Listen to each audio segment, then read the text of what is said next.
নমস্কার, S Bangla news online খবর সব দেখাবো আমরা।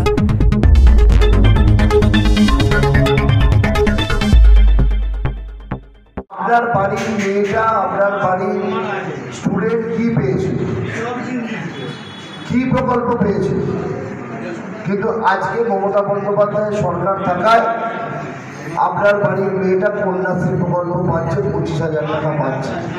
সে আজকে উচ্চশিক্ষায় সে পড়াশোনা করতে পারছে। একটা অভাবী পরিবারে একটা মেয়ের বিয়ে দিতে গেলে টাকা লাগে। পাড়ায় গিয়ে আমরা অনেক সময় বলেছি একটা অভাবী মেয়ে তার বিয়ে দেওয়ার জন্য মানুষের কাছে গেছি, ভাই কিছু সহযোগিতা করো, কিছু সাহায্য করো।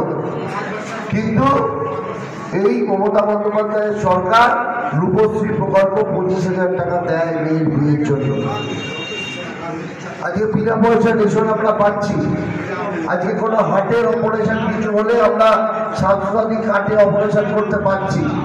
আজকে যা দিচ্ছে লক্ষ্মী ভাণ্ডারে, আমার ওয়ার্ড ছিল 3 নম্বর ওয়ার্ড। আমি যদি 5 লাখ টাকা দিই তো এই 18 নম্বর ওয়ার্ডের জন্য আমি 10 লাখ টাকা দিয়েছি। তারপরেও তারা বদনাম করে গেছে, টাকা দিইনি। আমি আপনাদের কাছে কৃতজ্ঞ যে আপনারা আমাদের ভোট দিয়েছেন, আপনারা আমাকে জিতিয়েছেন এই ওয়ার্ড থেকে। আপনারা পরবর্তীকালে স্বপনদাকে এই ওয়ার্ড থেকে জিতিয়েছেন। আমি দায়িত্ব নিয়ে বলতে পারি, স্বপন ঘোষ এই ভোট পৌরসভা বা আমরা যে পরিমাণে টাকা দিয়েছি, যে পরিমাণে কাজ হয়েছে, বিগত দিনে এত কাজ হয়নি। আমি এর ছেলের তরফ থেকে আজ আমাদের এখানে উপস্থিত ছিলেন মাননীয় বিধায়ক, পৌরসভার চেয়ারম্যান আর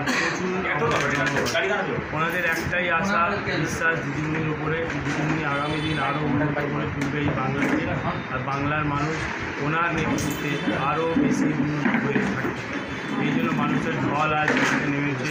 রানাঘরে 500 থেকে 600 লোক, এই আমরা জায়গা দিতে পারিনি মানুষকে, এত লোক হয়ে যাবে আমরাও কল্পনা করে নিই দিদির এই সারা দিয়ে এত লোক এখানে। আচ্ছা, বলছি যে 21শে জুলাই আপনাদের কি কর্মসূচি থাকবে? আমাদের প্রত্যেক বছরের মতন কর্মসূচি থাকবে। আমরা সেই 10:30টার ট্রেনে আমরা সব আমাদের